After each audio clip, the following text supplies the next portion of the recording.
देखिए 2 बजे का लगा हुआ है लिस्टिंग के लिए, मेरी भी रेट उसमें है। तो अब सुप्रीम कोर्ट ही तो संरक्षक है संविधान के, कस्टोडियन सुप्रीम कोर्ट ही है ना। तो सुप्रीम कोर्ट में जा रहे हैं, अब कानूनी पहलू हैं सारे, हमारे वकील पहुंचेंगे, सब देखते हैं क्या होगा। सवाल यह है कि कितना उम्मीद आप लोगों का, चूंकि उस कानून को बनाने में भी सांसदों की भूमिका होती है और बतौर सांसद आपने सुप्रीम कोर्ट में चुनौती भी दी है, हालांकि आप अभी विपक्ष में सांसद हैं। देखिए मायूसी तो कुफ्र है, अल्लाह की ज़ात से कभी मायूस नहीं हुआ जाता।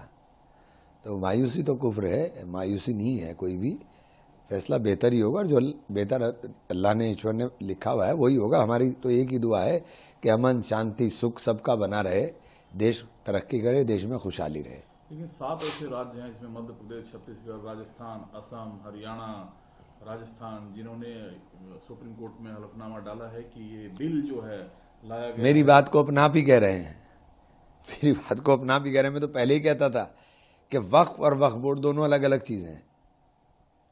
बोर्ड जो है उसका प्रबंधन करता है, और वो प्रबंधन वक्फ बोर्ड का जितना शोर मचा रहे हैं वो तो सरकार का ही हिस्सा होता है।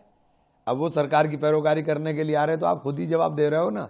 आप क्यों इतना शोर मचा रहे थे कि वक्फ ये कर लेगा, वक्फ ये कर लेगा? वक्फ तो आपके अधीन ही है।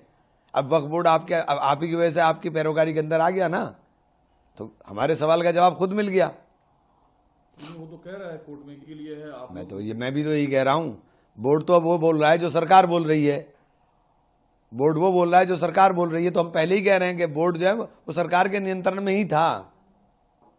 आप दूसरे के ऊपर मत फोड़िए, ठीक रहिए, आप ही के नियंत्रण में था, आप ही के तो नियंत्रण में था, आप ही के नियंत्रण में आकर के वो बोल रहा है।